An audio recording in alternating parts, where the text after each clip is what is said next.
Welcome to easy steno. Dictation 5 second बाद start होगी।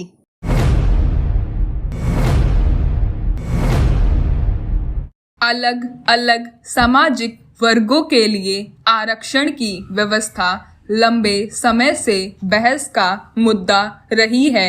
हालांकि इस बीच विभिन्न मानकों के मुताबिक समाज के कई तबकों को आरक्षण के दायरे में लाया गया, मगर भारत में जटिल सामाजिक बुनावट के चलते किसी व्यवस्था के मामले में अंतिम निष्कर्ष तक पहुंचना मुश्किल रहा है।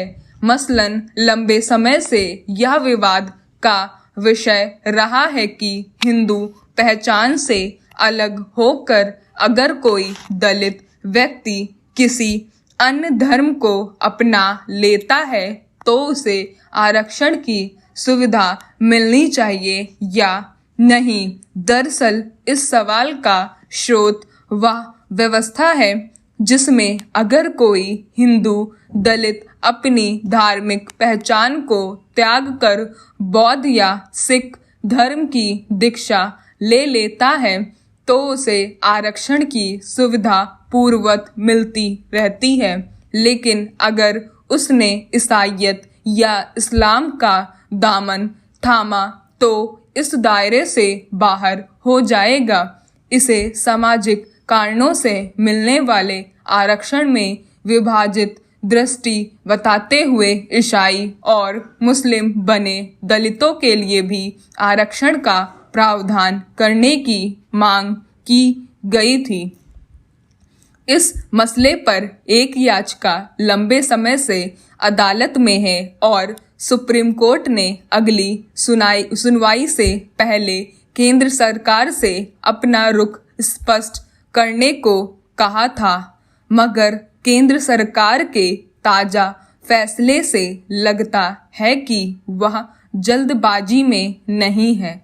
शुक्रवार को सरकार ने सुप्रीम कोर्ट के पूर्व न्यायाधीश के.जी. बालकृष्णन की अध्यक्षता में एक आयोग का गठन कर दिया जो उन नए समूहों को अनुसूचित जाति का दर्जा देने की जांच करेगा जो ऐतिहासिक रूप से इस वर्ग से संबंधित होने का दावा करते हैं, मगर संविधान के अनुच्छेद 341 के तहत राष्ट्रपति के आदेशों में उल्लेखित धर्मों के अलावा किसी अन्य धर्म में दीक्षित हो गए हैं।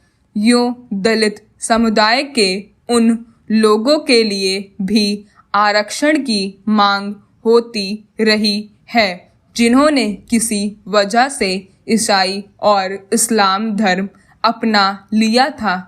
इसकी वजह यह बताई गई कि चूंकि इन दिनों धर्मों में मतांतरित होने के बावजूद दलितों की सामाजिक स्थिति में कोई बदलाव नहीं आया और उन्हें वहां भी जातिगत वंचना से आज़ादी नहीं मिली, इसलिए उन्हें आरक्षण से वंचित रखने के प्रावधान पर पुनर्विचार हो।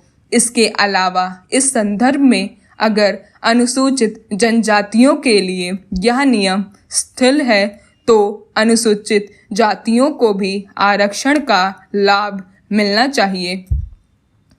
जाहिर है यह एक जटिल मुद्दा रहा है और इस पर विस्तृत अध्ययन के बाद ही यह सुनिश्चित हो सकेगा कि ईसाई और इस्लाम में मतांतरित दलितों को अनुसूचित जाति के लिए निर्धारित आरक्षण का लाभ मिले या नहीं। इस मसले पर एक आपत्ति यह जताई जाती रही है कि अगर मौजूदा ढांचे में ईसाई और इस्लाम अपनाने वाले दलितों को शामिल किया गया तो पहले से ही इस समूह की कमजोर जातियों के लिए आरक्षण का दायरा और अवसर कम हो जाएंगे। इसके मद्देनजर एक विकल्प यह दिया जाता रहा है कि अनुसूचित जातियों के लिए आरक्षण में उपवर्ग का प्रावधान करके ईसाई और मुस्लिम दलितों के लिए व्यवस्था की जा सकती है।